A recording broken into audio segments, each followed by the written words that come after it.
Hello and welcome back to Book Lust. I'm Nancy Pearl. My guest today at University Bookstore is novelist and nonfiction writer Luis Urrea. Thank you so much for taking the time to come talk to me today. Thanks for making the time. I'm so happy. Well, I've been a fan for a long time. Oh. And it's so great that you have a new book out and that we can talk about it and your previous books and everything. I'm set. Okay. All right. Well, talk about how you became a writer, please. The other day I was telling somebody that I come from a long line of unreliable narrators, so I had this world of liars and tall tale tellers. I was born in Tijuana, and I had a very active and wild Mexican family, an extended family. And my mother was from New York, and she was the isolated American, right? But I had all of this tumult, and when we came to the US, I started finding that all the people that I loved the most were being disparaged. I didn't know this. I didn't know Americans looked down on us. And what year around? What year? Well, I came when I was probably 4 originally because I had tuberculosis. Our barrio was quite ill, a lot of people dying. And they brought me, I think, to save me, get American treatment. And I think it was my mom's slow-moving campaign to keep me heading north, So we came into San Diego, and then I spent back and forth a lot of time. And of course, as we know, when you're in a border-adjacent barrio, it's basically Mexico light, so everybody was still speaking Spanish. I had a Tijuana accent at the time. But as we moved north, I just started hearing savage commentary about my relatives in Tijuana and Mexico, and then about me, which was a shock to me, because I looked just like all of my neighbors, but they had disparaging things to say. So that happened along with being a reading maniac. And we were I wouldn't say very poor, but hard scrabble, classic American writer tale, right? Right. And my mom, who was very cultured, wanted me to absorb more and more American culture as we went. She never called me Luis, she called me Louis. Oh. I was Louis Woodward in her mind, one of her relatives, right? And so she got me a library card, and we would go max my card out on the weekends. I love stories like that. Right? Who doesn't? And it took us 2 buses to get there from where we lived in downtown San Diego, and there was a whole ritual. So books had this magical ritual, right? Mama takes me on the bus. And we go to Woolworths and get an orange soda. Yep. It was very. I had rituals, and I had to see the goldfish and the parakeets. That's and right. then Woolworths go to the library. Those Oh things. yes. Yes. Oh yeah. Right. I remember that. 10-cent goldfish. Yeah. And then we would go to the library, and I'd max it out, thus going home at the end of the day thinking I was a rich boy. I had 6 books every weekend. And she was concerned, I think, that I needed to absorb some culture. So she used to read to me when I was a little boy. And the first author she read to me was Charles Dickens. And honestly, I didn't quite understand what she was saying, but I remember that the language was gorgeous. And I have vivid memories of falling asleep, dreaming of words. I could see words, and they were moving like the water as my mother, read these things. Yes. But what happened that awoke me was Mark Twain. She followed up Dickens with Tom Sawyer, and I don't know what happened. I just thought this was the most amazing thing ever, because in my mind, little barrio rat kid, Mark Twain had died 2,000 years ago, some old guy. Right. And he was talking about stuff that to me was exotic, a Mississippi River. Yeah. I don't have any rivers in San Diego. Right. I didn't know what it was. Yet he was modern and funny and terrifying and exciting, all that stuff at once. Yeah. And my mother wittily and cannily followed that with the Jungle Books. So by that point, I was completely hooked. So I read and read and read and read. And then, you know, these two things were happening. I was absorbing words, and I was looking at my cherished storytelling, unreliable narrators being diminished and diminished and diminished. And I think then Leonard Cohen. Oh, Leonard God. Cohen happened. Wow. You know? You and I have a lot in common. So. Yeah.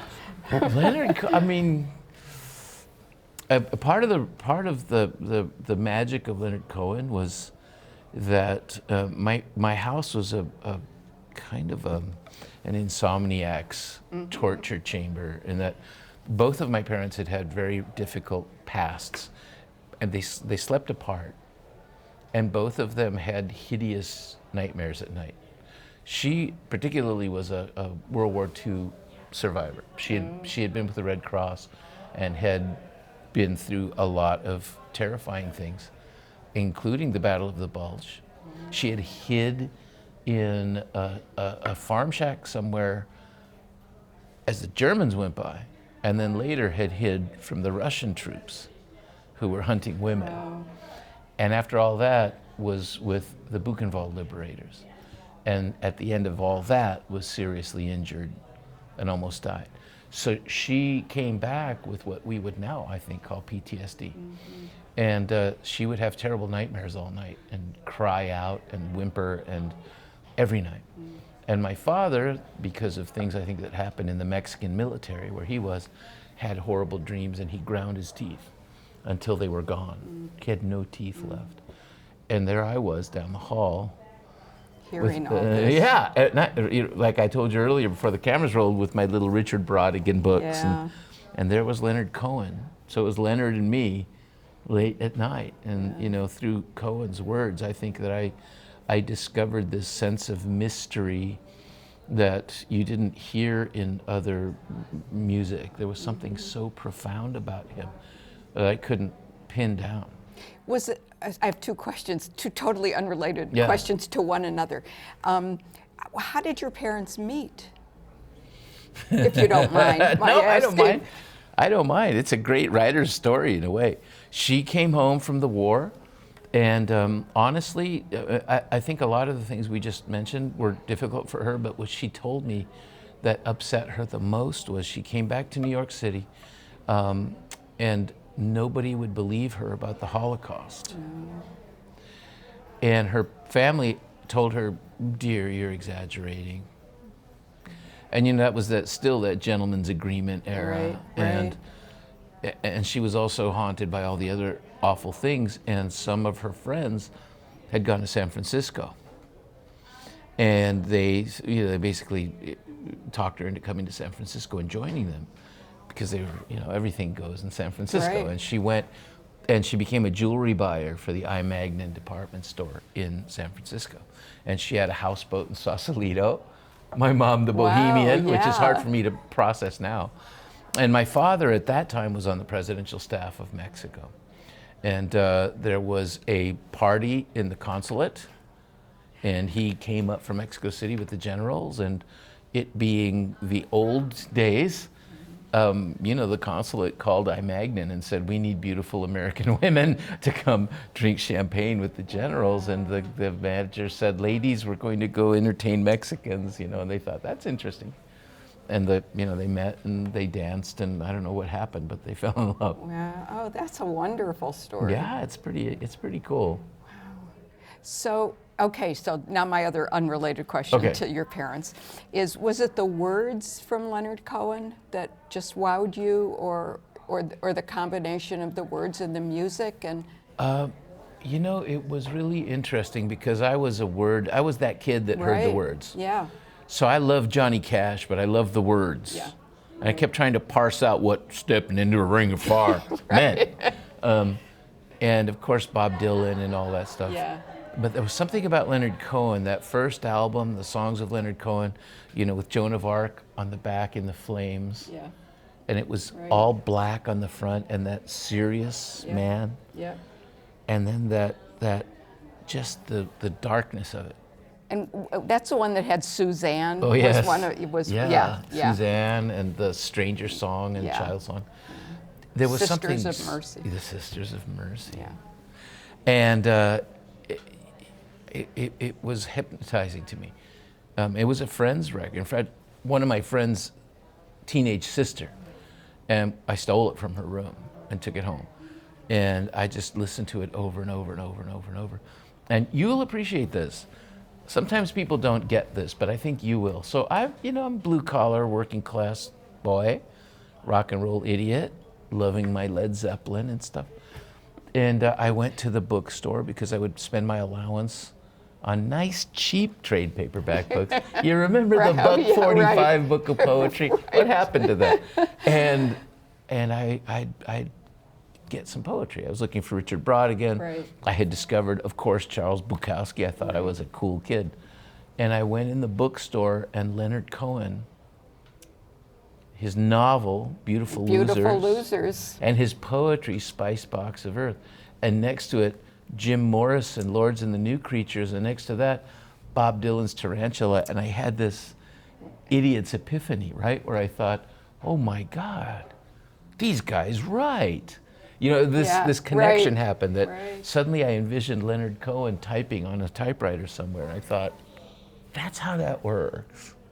So when you were growing up and you were a reader, there weren't other Hispanic or Mexican writers, were there, that you could identify with? No, I mean, they were, but not that I knew of. But not right, because I'm hard trying to think of. Well, you know, we had Juan Rulfo and people like that, but I didn't know it. Right. If you grow up in Southern California in the 60s and 70s, not there. They weren't there. Yeah. The only one that existed was Cervantes, with Don Quixote, but the teachers called it Don Quixote. And we used to think it was a book about a donkey named Hody, and I could never find it. Donkey, Hoatie. I thought, I don't know. It's a mystery. Because when you think about it, like I was thinking about Joan Baez and Richard Farina. Yeah, Richard Farina. Her brother-in-law, and Been Down So Long. I read it. I of course figured I did. You must have. Yeah, absolutely. Yeah. Who in the world had a tilde in their name? I went right to it. And you know, you realize who he is. And he's sort of a Dylan-esque character. Right. And I was in love with those, you know, transgressive seeming pseudo-hippie books in those days. Yeah. Yeah, of course. Wow.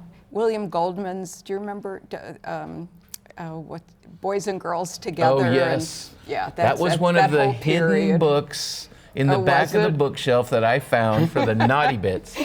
That and Portnoy's Complaint.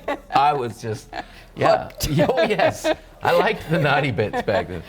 Well, so your first, was The Devil's Highway, that was your first? No. What came before?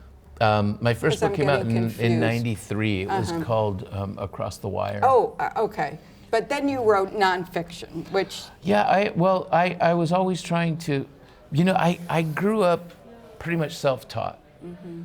I can't tell you how shocked I was when I got to college and I realized that writers specialized.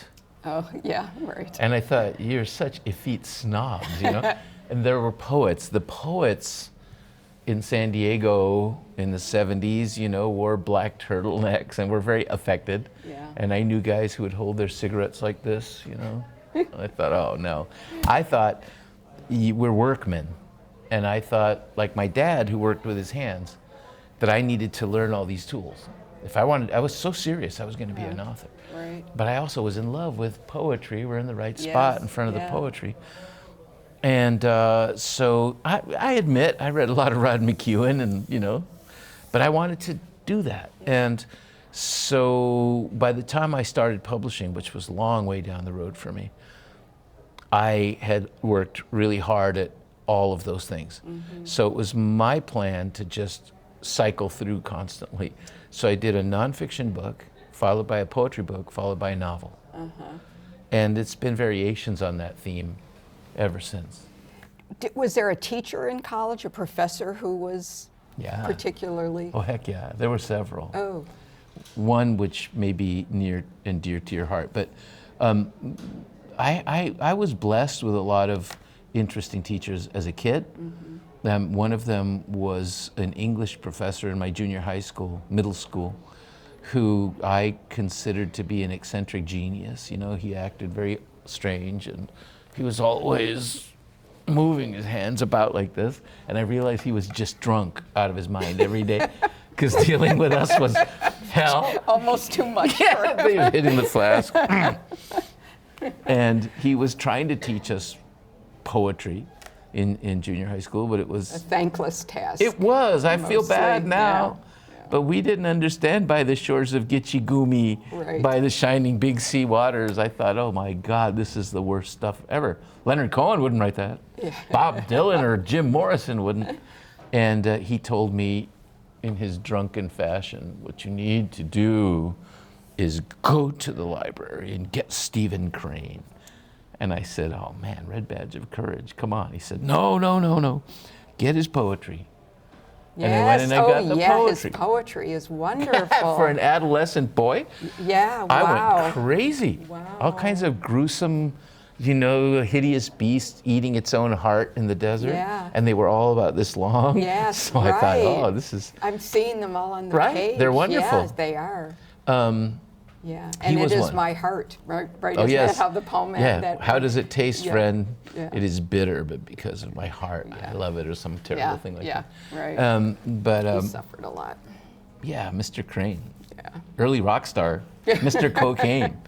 But and then in high school, I had the world's greatest, perhaps, high school teacher, who was my drama teacher. Her name was Diane McGinnis, and I think she was the first adult who saw me as an actual human being, like an artist that's going to create things and had some integrity. And I can't tell you how powerful that was. And then in college, I had a whole lot of good teachers. However, the visiting scholar in my senior year was Ursula Le Guin. Oh my gosh. And Ursula came in Wow. and took me under her wing. And she's the one who trained me. She took me from, I think I was probably a sweet kid to let's be serious about this. And she used to call me Luisito. And she would give me a lot of really powerful advice. Wow. Yeah, everything about me that was callow, she knocked out. Immediately told me, Luisito, it's time for you to study feminism. I thought, really? Yes, we're going to read feminist authors. Wow. And I did.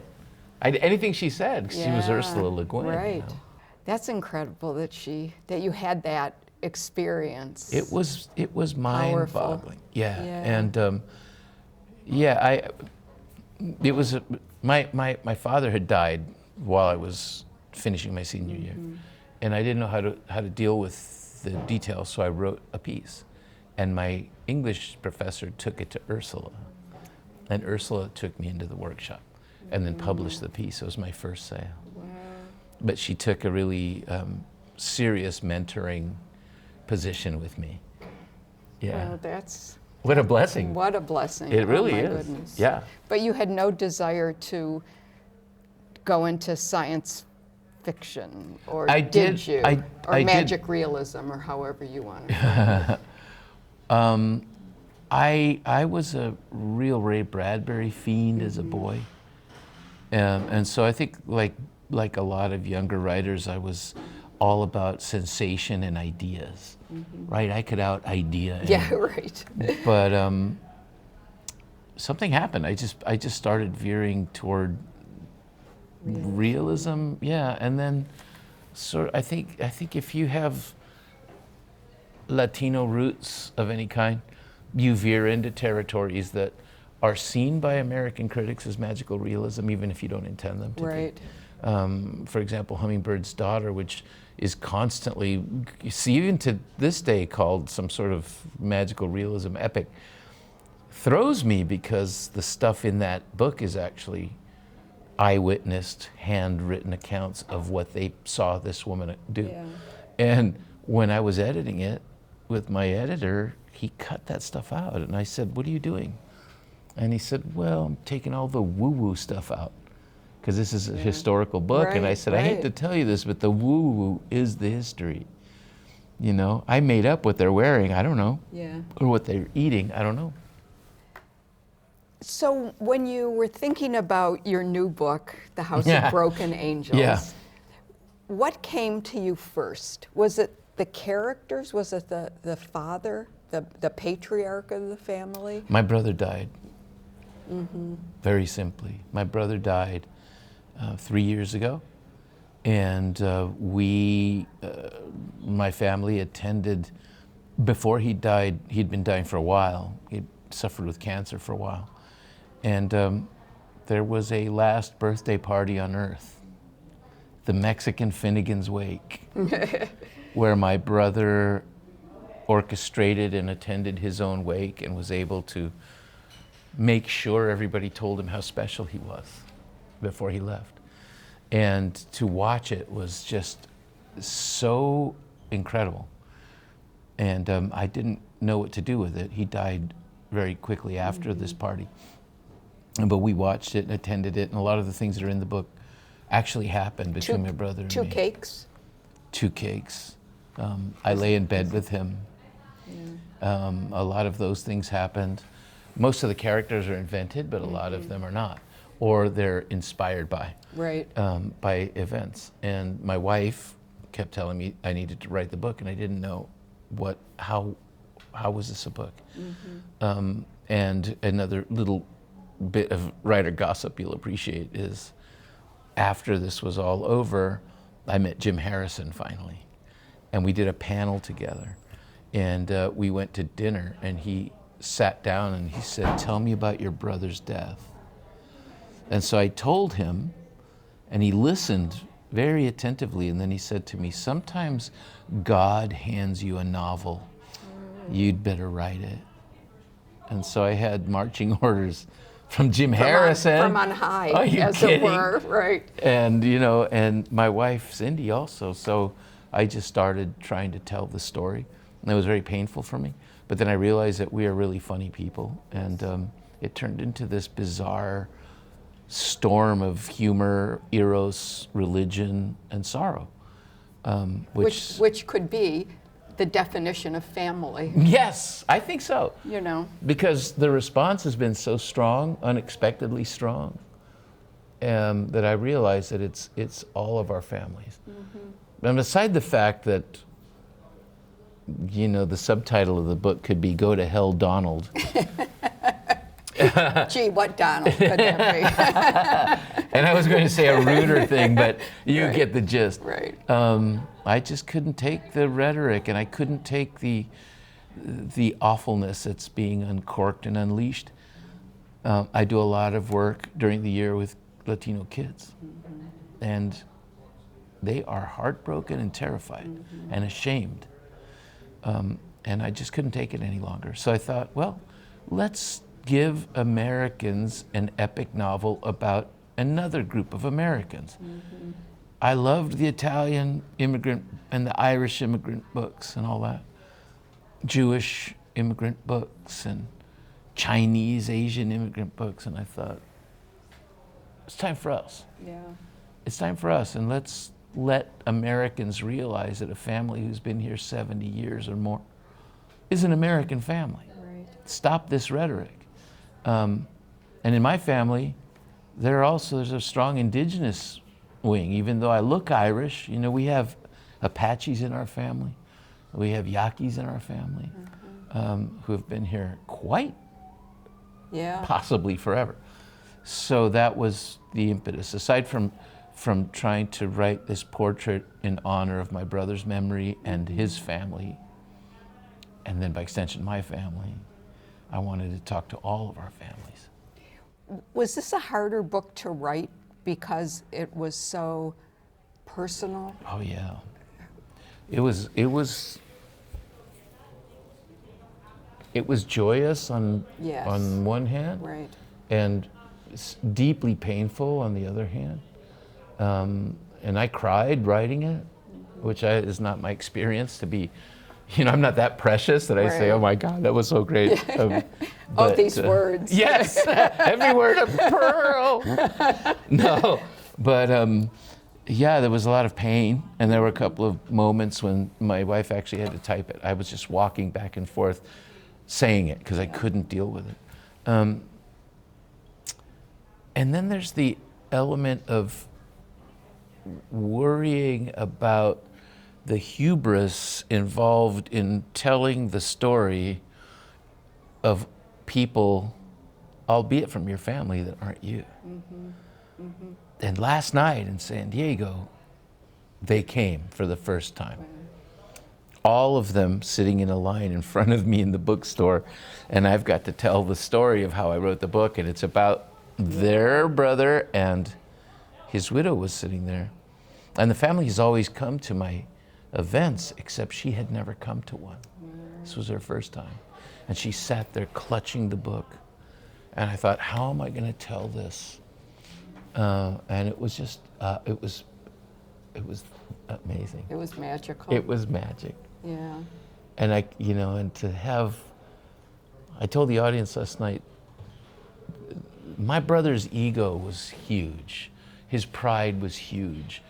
And what's happening to the book, at least so far, the first couple of weeks, would make him so happy. And I told the family, I said, thousands of Americans are in love with our brother Juan. Yeah. And I said, and what's amazing me now is they're in love with you guys. They love our family. Right. And they were getting taller in their seats, and she was just crying. And being a Mexican family, you brought up magical realism. The family's pretty convinced that Juan, from the afterlife, not only co-wrote it, but is telling me what to say. He's mandating the book tour. He's handling sales and all. And maybe he is. Right. Well, what about the title?